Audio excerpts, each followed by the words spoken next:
Good evening प्यारे दोस्तों, कैसे हैं आप सभी। आई होप कि आप सभी अच्छे होंगे और अच्छी पढ़ाई कर रहे होंगे। लास्ट क्लास में हमने पढ़ा था इनडायरेक्ट स्पीच को। स्टार्ट से किया था, बेसिक से स्टार्ट कर लिया था हमने, और उसी के चलते हमने उसमें 3 चेंजेस भी सीख लिए थे। चेंज इन रिपोर्टिंग वर्ब हमने सीख लिया था, एड कंजक्शन हमने सीख लिया था, और उसके बाद में प्रोनाउंस में चेंज हमने सीख लिया था। तो ये 3 चेंज हमने सीख लिए थे, 2 हमारे पेंडिंग रहे थे। उन दोनों चेंज को हम आज की क्लास में कंप्लीट सीखेंगे। फिर चेंज करना तो हमें आ जाएगा। इन सारी बातों को आपको बेटा पूरी तरह से लर्न करना है, याद रखना, अपने दिमाग में हमेशा रखना है। किसी भी डायरेक्ट सेंटेंस को आप इनडायरेक्ट में चेंज करते हो उस वक्त, क्योंकि जब आपको होता है ना किसी चीज को, किसी एक्शन को या किसी एक्टिविटी को करने के रूल्स ही हमें पता नहीं है, तो हम उस एक्टिविटी को कर ही नहीं पाएंगे, है ना। तो उसी के चलते हमें क्या करना पड़ेगा, इन सारे रूल्स को, हमें इन सारे फॉर्मेट्स को, जो चीजें मैं लिखवा रहा हूं सबको आपको परमानेंटली लर्न रखना होगा। ठीक है मेरे बेटे, तो अब स्टार्ट करते हैं हम बिना किसी देरी के आज अपना topic change in tense. Tense में चेंज आज सीखेंगे, उसके बाद कुछ स्पेशल वर्ड्स जो थे उनमें जो चेंज है वो सीखेंगे हम, किसमें कैसे क्या चेंज होता है उस बात। तो लगाओ अपनी हेडिंग क्या, चेंज इन टेंस। और टेंस में चेंज करने के लिए मैं एक सिंपल सी अगर थ्योरी समझाऊं, क्या बोलूं, एक सिंपल सी बात बोलूं क्या, कि टेंस में जो चेंज होगा ना, क्या होगा हमारा, टेंस में जो चेंज होगा ना, वो टेंस में हर सेंटेंस को हमें पास्ट में लेके जाना है। किस में लेके जाना है, पास्ट। क्या करना, इतना याद रखेंगे कि प्रत्येक टेंस में हमें क्या करना है, टेंस का जो सेंटेंस आएगा, प्रत्येक टेंस का जो सेंटेंस होगा उस सेंटेंस को हमेशा किस में लेके जाना है, हमें पास्ट में लेके जाना है। चाहे वो टेंस का हो, मॉडल का हो, कुछ भी हो, उस सेंटेंस का हमें पास्ट फॉर्मेट रेडी करना है। बस इतना सा याद रखें। तो इसमें कुछ कंडीशंस होंगी हमारी, कंडीशंस को पढ़ते हैं। चलो तो आ जाओ सीखते हैं मेरे मुन्ना, सारी कहानियां क्या क्या हैं उन सब चीजों को। तो पहले लगाओ बेटा, in case reporting verb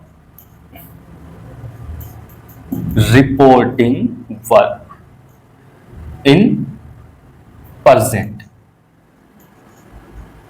reporting verb क्या हो, प्रेजेंट में हो। और प्रेजेंट में होने से क्या मतलब है, रिपोर्टिंग वर्ब में आपको से, सेज, चल ही नहीं रहा मार्कर, से टू या सेज टू हो।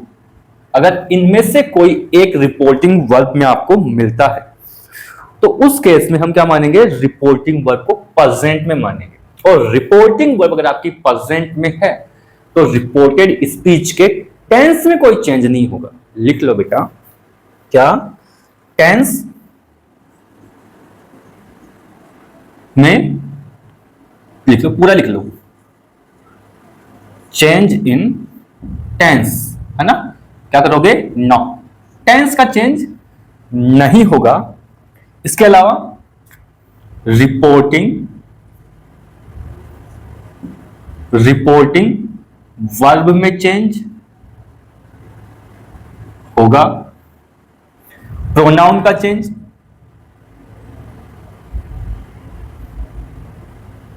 प्रोनाउन चेंज इन प्रोनाउन का, चेंज इन प्रोनाउन, इसका चेंज होगा। बेटा मैं अभी केवल आपको लिखवाने का काम कर रहा हूं, कोई सी सोशल एक्सप्लेनेशन तो आप दे ही नहीं रहे। मेरा मकसद है जो जो चेंज आपके होने वाले हैं ना, मैं उन सब चेंजेस को एक जगह लिखवा दूं ताकि आप उनको रिपीट कर करके याद रखें। फिर ये सारी चीजें जब प्रैक्टिस में आएंगी ना, तब आपको इजी लगेंगी, बहुत ज्यादा इजी लगेंगे। चेंज इन टेंस नो, कब नहीं होगा बेटा, जब रिपोर्टिंग वर्ब प्रेजेंट में होगी। और रिपोर्टिंग वर्ब के प्रेजेंट में होने से क्या मतलब है कि आपको से मिले, रिपोर्टिंग वर्ब में सेज मिले, से टू मिले, या फिर सेज टू मिलता है ना, तो उस केस में हम रिपोर्टिंग वर्ब को प्रेजेंट में मानेंगे। और रिपोर्टिंग वर्ब अगर आपकी प्रेजेंट में है तो टेंस का चेंज कभी नहीं होगा। प्रोनाउन, सो रिपोर्टिंग वर्ब में चेंज होगा, प्रोनाउन का चेंज होगा, और एड कंजक्शन, एड कंजक्शन ये भी हमें करना मतलब हमारे जो, और साथ में हो गया, मतलब इन जो भी चेंजेस हो रहे हैं ना, इन चेंजेस में से केवल एक चीज है, किसका? टेंस का चेंज। वो कभी नहीं होगा जब रिपोर्टिंग वर्ब प्रेजेंट में होगी तब। लेकिन हो सकता है सर रिपोर्टिंग वर्ब पास्ट में हो तो बेटा लगा अपनी हेडिंग क्या, in case reporting verb in past, तो टेंस में क्या क्या चेंज होगा, किसमें क्या क्या चेंज आएगा, उस कहानी को हम पढ़ते हैं। और एग्जाम में लगभग बेटा हर बार क्वेश्चन यही आता है कि रिपोर्टिंग वर्ब होती है पास्ट में, और उसी के बेस पे आपसे क्वेश्चन पूछता है। क्योंकि रिपोर्टिंग वर्ब अगर प्रेजेंट में होगी तो जाहिर सी बात है एक काम तो आपका ऑलरेडी ही कंप्लीट हो गया कि टेंस का चेंज तो करना ही नहीं है आपको, और प्रॉब्लम टेंस के चेंज में ही आती है हमेशा, क्योंकि मेन पार्ट तो इसका टेंस का चेंज है बेटा। तो लिखो reporting verb in past, reporting verb in past. Reporting verb past में होने से क्या मतलब है, रिपोर्टिंग वर्ब में आपको क्या देखने को मिले, सैड या सैड टू देखने को मिले। कईयों के दिमाग में एक चीज आ रही होगी कि सर ये फॉर्मेट तो हम बचपन में पढ़ते थे, हम बड़े हो गए। बेटा अगर तूने बचपन में ये पढ़ लिया होता ना तो आज ये नौबत नहीं आती तुझे, आज ये नौबत नहीं आती। हर टीचर इन बातों को घुमा घुमा के बोलता है, किसी और तरीके से बोलेगा, किसी और तरीके से बोलेगा, लेकिन मेरा मानना है बिल्कुल बेसिक से, किसी चीज को घुमाना नहीं है, बिल्कुल इज्जत से, पूरे प्यार से, जो सब पहले पढ़ रहे थे ना आप अपने बचपन में, जैसे पढ़ा आपने, उन्हीं तरीकों से मैं पढ़ाता हूँ। क्योंकि सीधा सीधा पढ़ने में कोई बुराई नहीं है। मैं इसी को कुछ एक्स्ट्रा कड़क कड़क करके पढ़ाऊं, क्या ही मतलब है, पढ़ना तो फिर भी तुझे यही है। तो बड़े प्यार से उस बिल्कुल बेसिक से पढ़ना कि तुझे समझ में भी आएगा, उस ये फील भी होगा कि भाई मेरी ये चीजें पढ़ी हुई हैं, मैं इसे पढ़ सकता हूं, अंदर से ये फीलिंग भी आएगी। बेटा मैं इसी को कुछ तड़क बड़क करके बताऊंगा तो फिर तू बोलेगा यार ये तो नई चीज है, आगे नया कुछ भी नहीं है। बेटा जो इंग्लिश बचपन से पढ़ते आए हो ना वही है, गलती तुम्हारी भी नहीं है, गलती तुम्हें जिन मास्टर्स ने पढ़ाई है ना उनकी है कि उन्होंने कभी इन चीजों पे ध्यान ही नहीं दिया। बस आए बुक की रीडिंग मार दी, टाइम पास कर लिया, ग्रामर में छोटी छोटी चीजें बता दी, बात खत्म। लेकिन हाँ अभी प्रेजेंट में जितने भी टीचर्स हैं ना बहुत अच्छा पढ़ाते हैं, ये पक्का श्योर है, बहुत अच्छा पढ़ाने लग गए हैं, बहुत अच्छा स्टैंडर्ड है हर टीचर का आज के टाइम पे जो भी पढ़ा रहे हैं। तो लिखो बेटा, देखो change in reporting verb in past, sad या सैड टू आए रिपोर्टिंग वर्ब में, तो इसका मतलब है कि रिपोर्टिंग वर्ब किसमें है, पास्ट में है। क्योंकि सेकंड फॉर्म क्या होगी, सैड, और सैड सेकंड फॉर्म कहां यूज करते हैं हम, पास्ट में तो लगाते हैं, तो सिंपल सी बात होगी। तो लिखो बेटा present indefinite,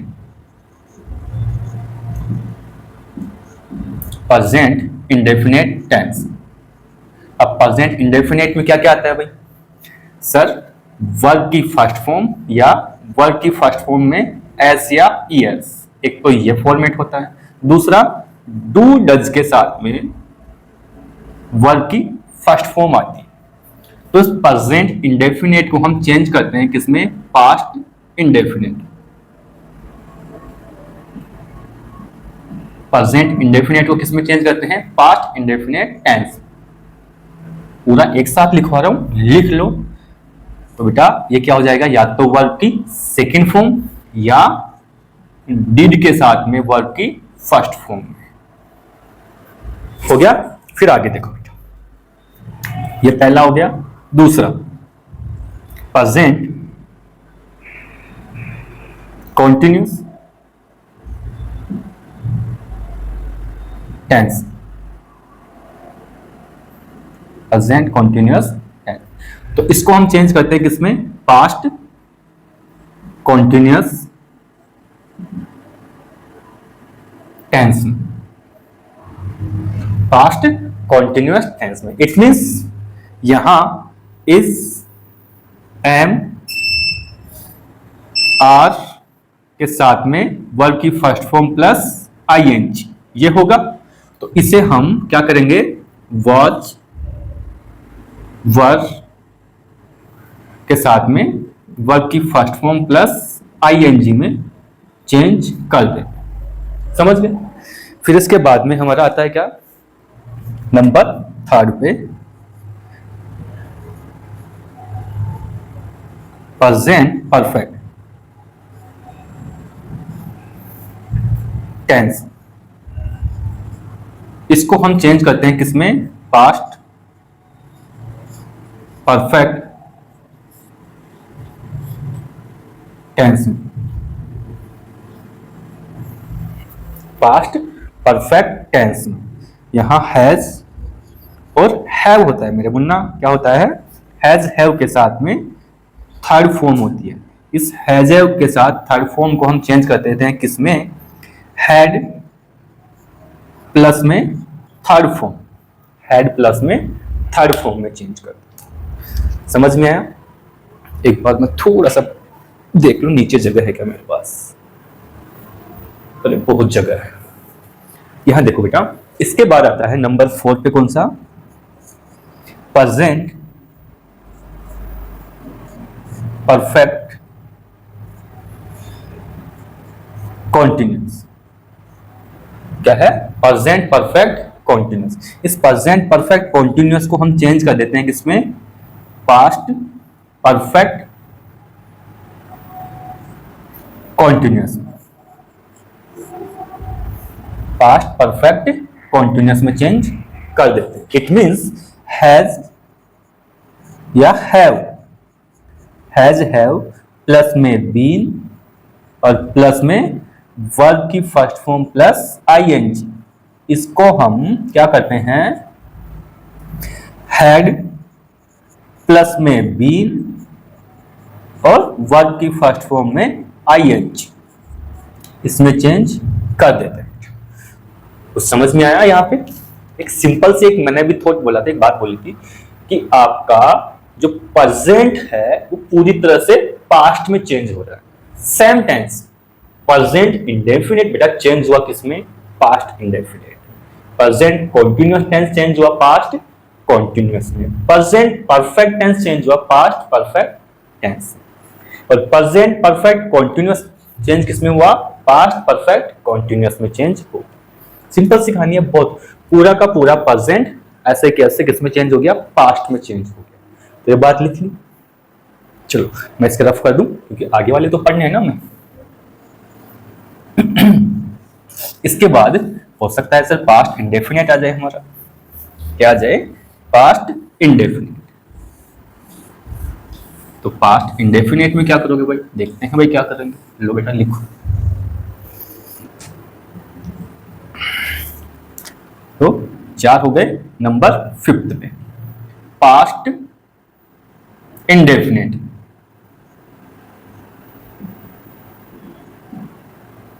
past indefinite tense ये बेटा चेंज होता है किसमें, पास्ट परफेक्ट में। किसमें चेंज होता है, पास्ट परफेक्ट टेंस। अब पास्ट इंडेफिनिट में क्या आता है, या तो वर्ब की सेकंड फॉर्म या फिर डिड के साथ में फर्स्ट फॉर्म। ये चेंज हो जाता है मेरे मुन्ना किसमें, हैड प्लस थर्ड फॉर्म। किसमें चेंज होगा, हैड के साथ थर्ड फॉर्म।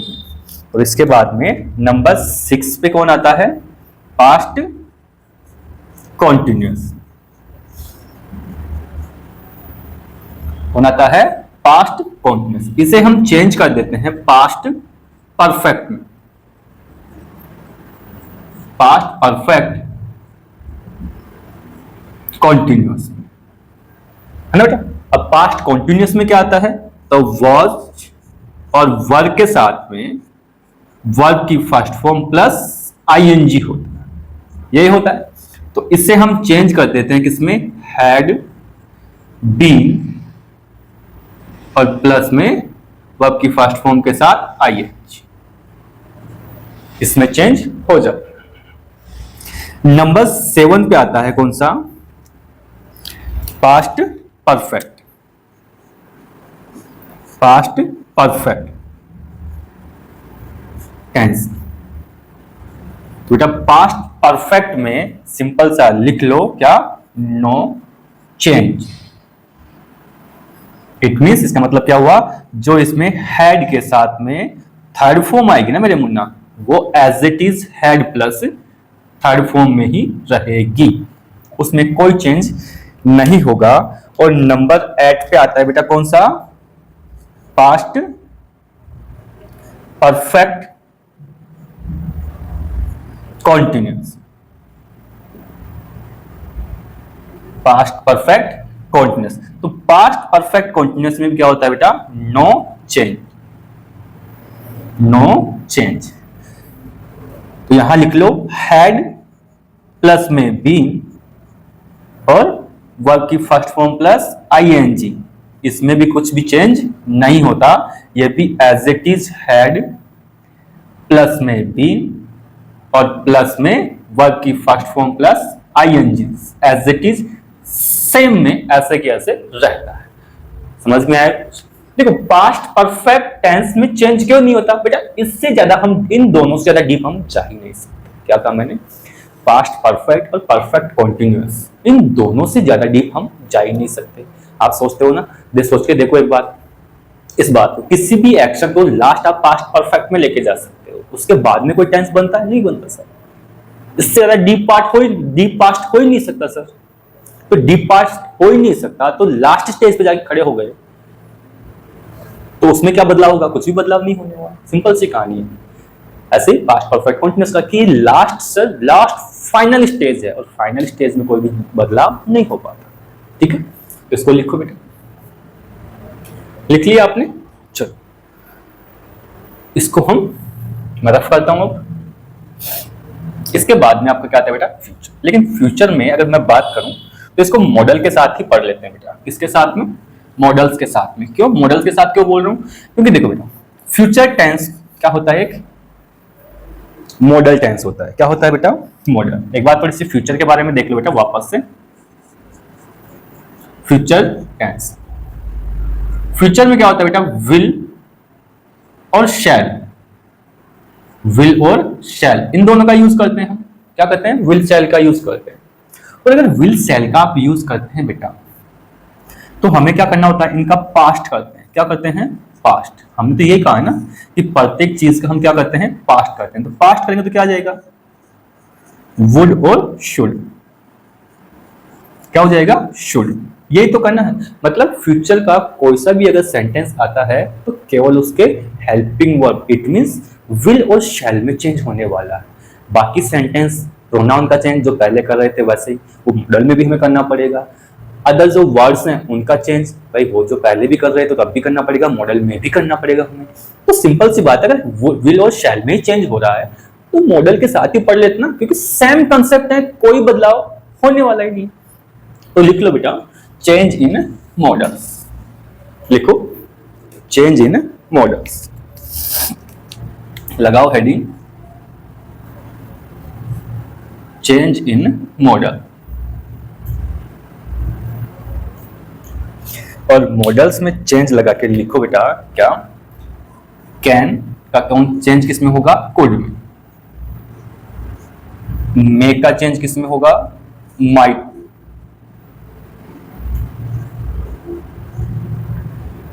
विल का चेंज किस में होगा? वुड में।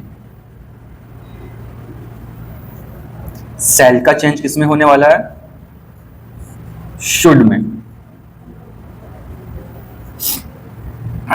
इसके बाद में हैव टू हो जाएगा किसमें? हैड टू में। इसके साथ आप कई जगह पे हैज टू भी आता है, लेकिन ये बात गलत हो जाएगी। इसके बाद में जो मस्ट है बेटा, मस्ट का मस्ट ही रहेगा, मस्ट का मस्ट ही रहेगा। और टू इसका भी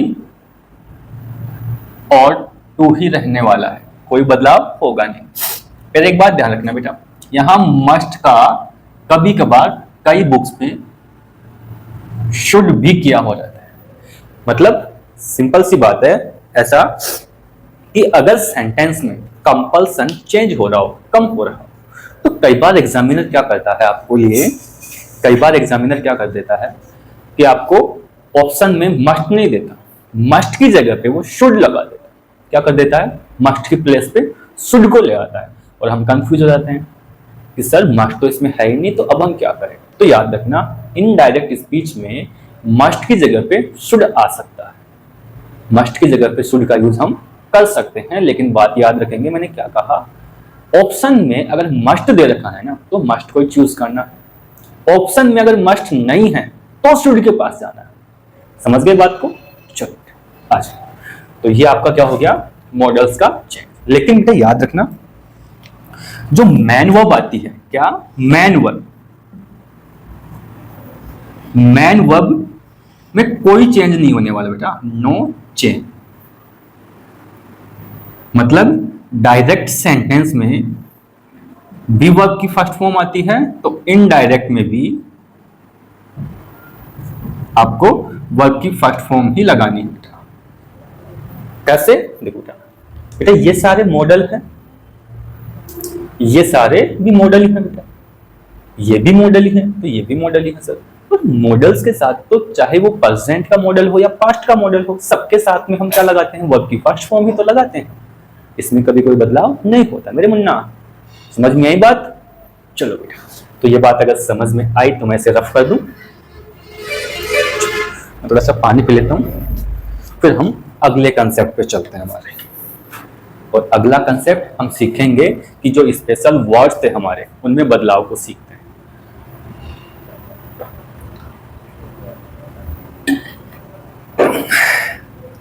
स्पेशल जो वर्ड्स थे, कुछ कहा था मैंने कि कुछ वर्ड्स ऐसे होते हैं जिनमें बदलाव आता है।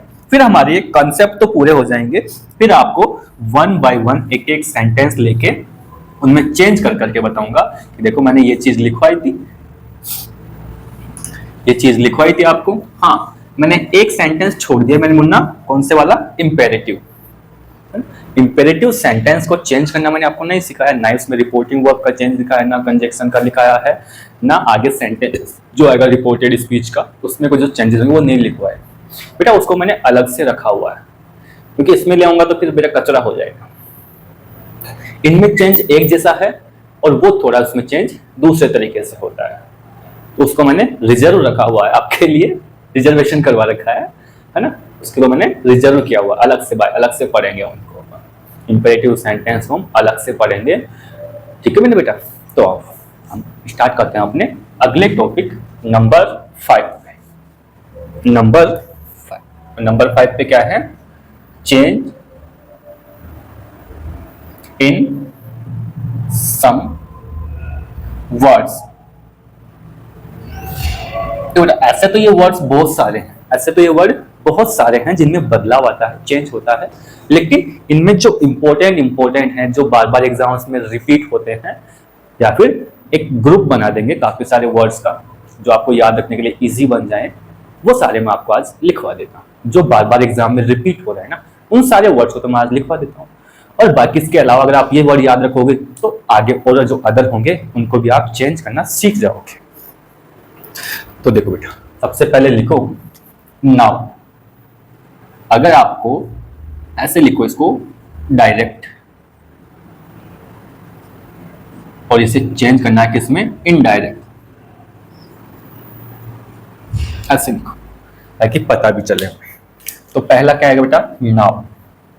नाउ को हमें चेंज करना है किसमें, देन। किसमें चेंज करना है, देन, THAN, THEN नहीं बेटा, देन।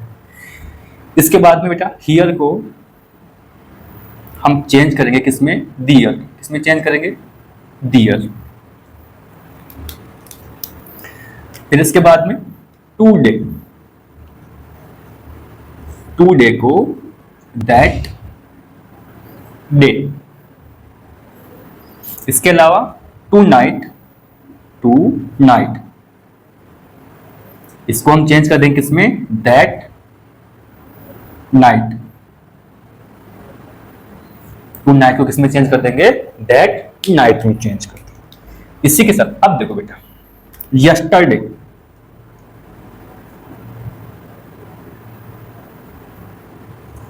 यस्टरडे, यस्टरडे को बेटा हम चेंज करेंगे किसमें, द प्रीवियस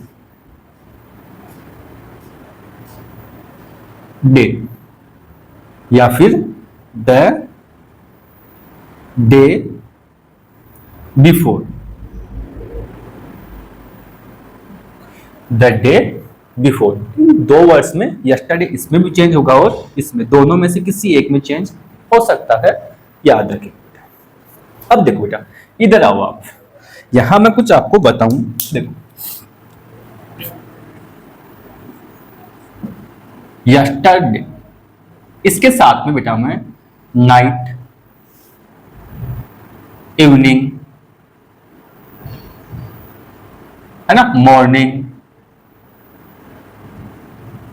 या फिर आफ्टरनून, हो सकता है, या फिर नाइट हो, नाइट तो आ गया ना, ये वर्ड आ सकते हैं ना, कि कल रात्रि, कल सुबह, कल शाम, हो सकता है। तो मैं इसका एक छोटा सा कंसेप्ट बना लूं क्या, यस्टरडे,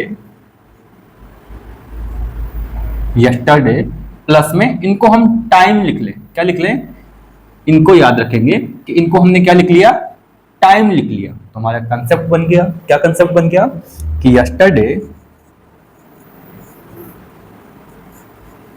यस्टरडे के साथ में क्या हो, टाइम हो, क्या हो बेटा, टाइम हो। तो बेटा सिंपल सी बात है, द प्रीवियस और उसके साथ में टाइम, है कि नहीं बेटा। लेकिन मेरे मुन्ना याद रखना, इसको हम एक तरीके से और लिख सकते हैं, इससे कैसे,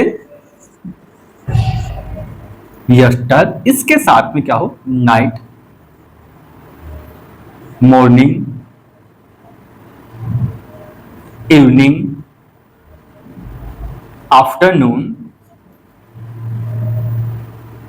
ये सब भी देखने को मिल सकता है। बेसिकली बेटा ये बात, ये फॉर्मेट है ना, हम यूज करते हैं किसमें, पोएम्स में। किसमें यूज करते हैं बेटा, पोएम। जब भी पोएम लिखी जाती है तो पोएम क्या करती है, डबल मीनिंग में लिखी जाती है। किसमें लिखते हैं, डबल मीनिंग में। तो एक हिडन सेंस वाला मीनिंग ले लिया जाता है कि यस्टर, यस्टर का मतलब पीछे वाला, क्या बेटा, पीछे वाला, पीछे वाली रात्रि, पीछे वाली सुबह, ऐसा मीनिंग ले लिया जाता है कि छुपा के मीनिंग लेते हैं वहां पे, पूरा कंप्लीट सेंस नहीं देते। बट एग्जामिनर है, उसका दिमाग कहीं पे भी घूम सकता है, तो हम तो पहले से प्रिपेयर रहेंगे ना। तो बेटा यस्टर नाइट, यस्टर मॉर्निंग, यस्टर इवनिंग, ऐसा भी लिखा हुआ मिल सकता है। तो सिंपल सा मैं उस कॉन्सेप्ट को यहां पे लिख देता हूं, क्या, कि यस्टर के साथ में क्या हो, टाइम हो, क्या हो, टाइम हो। तो उसे भी हम क्या करेंगे, द प्रीवियस प्लस में टाइम में चेंज कर देंगे, ठीक है। द डे बिफोर मॉर्निंग नहीं आएगा बेटा, ये याद रखना, ये वाला चेंज नहीं होगा, चेंज ये वाला ही होगा। आई बात समझ में। अब देखो बेटा, इस यस्टरडे की जगह पे अगर मैं लास्ट कर दूं तो क्या कर दूं, लास्ट, तो हो जाए last night, last evening, last morning, last afternoon, है कि नहीं। सिंपल सा बदलाव हो सकता है, आ सकता है ना, कि यस्टर, लास्ट का मतलब क्या होता है भाई, पीछे वाला। तो सिंपल सा हम हमारा कंसेप्ट यहाँ पे क्या बना लेंगे, लास्ट, क्या बना लेंगे, लास्ट के साथ में क्या हो भाई, टाइम दे रखा हो, क्या दे रखा हो, लास्ट के साथ में टाइम दे रखा हो। तो इसे किस में चेंज करेंगे भाई, लास्ट प्लस में टाइम दे रखा हो, क्या दे रखा हो, लास्ट के साथ में टाइम। तो इसे भी क्या करेंगे, द प्रीवियस के साथ में हम टाइम में चेंज कर सकते हैं। लेकिन मेरे मुन्ना लास्ट के साथ जो टाइम आएगा, ये तो आएंगे ही आएंगे, इसके साथ में ईयर, मंथ, डे, वीक, ये भी हो सकता है, या फिर हावर भी हो सकता है, ऐसी चीजें हो सकती हैं। तो एक सिंपल सी अगर मैं बात कहूं, तो यस्टरडे के साथ में या लास्ट के साथ में बेटा अगर कोई भी वर्ड आ रहा है जो टाइम को इंडिकेट कर रहा है, किसको इंडिकेट कर रहा है, टाइम को इंडिकेट कर रहा है, तो उसे हम क्या करेंगे, प्रीवियस के साथ में टाइम को ऐड कर देंगे, चेंज कर देंगे। क्योंकि हर चीज का हमें पास्ट बनाना होता है, और पास्ट अगर बनाएंगे तो हमें फिर ये चीजें करनी ही पड़ेंगी। क्योंकि अगर टाइम अगर हम पास्ट और डीप पास्ट में नहीं लेके जाएंगे ना बेटा, तो फिर हमारा सेंटेंस गलत होगा। टाइम तो आपने पास्ट इंडेफिनेट का लगा दिया और सेंटेंस आपने पास्ट परफेक्ट बना दिया, तो कहीं ना कहीं उनका कॉम्बिनेशन हिल जाता है, और कॉम्बिनेशन हिलता है तो इस सेंटेंस में गड़बड़ आती है। क्योंकि हमारा एक्शन होता है ना, वो टोटली डिपेंड होता है किसके ऊपर, हमारा किसके ऊपर डिपेंड होता है, टाइम पे डिपेंड होता है। शाबाश, आई बात समझ में, चलो ये बात समझ में। अब इस बात को थोड़ा सा आगे लेके जाए तो ये पास्ट का टाइम हो गया पूरा। हो सकता है सर फ्यूचर का टाइम भी तो आ सकता है ना सेंटेंस में। तो फ्यूचर का टाइम अगर सेंटेंस में आता है तो इधर लिखते हैं क्या इसको।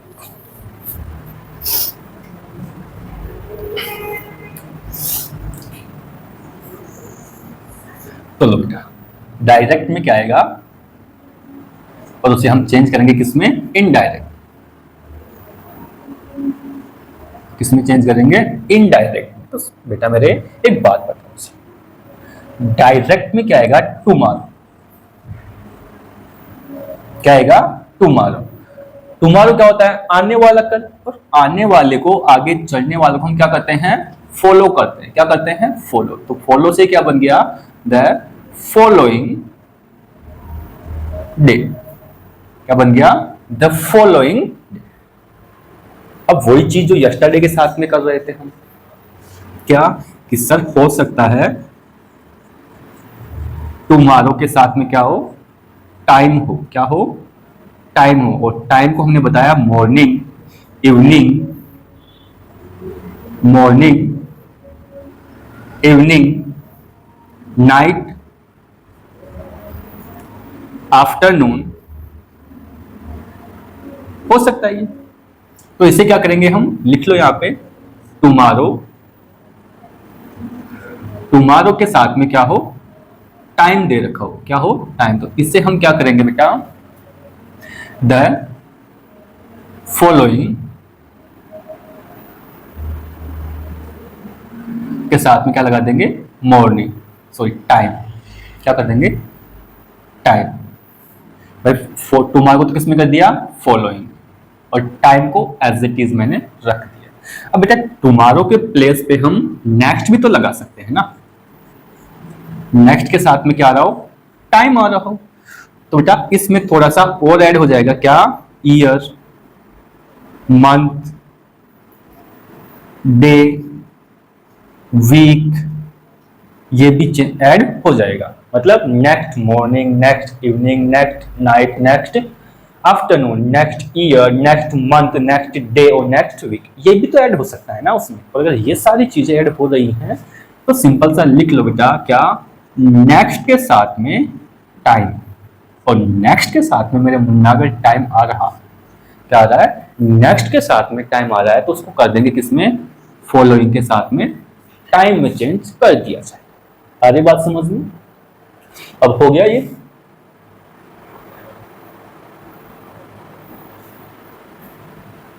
चलो बेटा, तो ये सारे मैंने मैन जो बार बार रिपीट हो रहे थे आपके एग्जाम में, वो तो मैंने आपको लिखवा दिए। इनके अलावा अब आप समझ गए होंगे कि किसमें किस तरह से चेंज होंगे।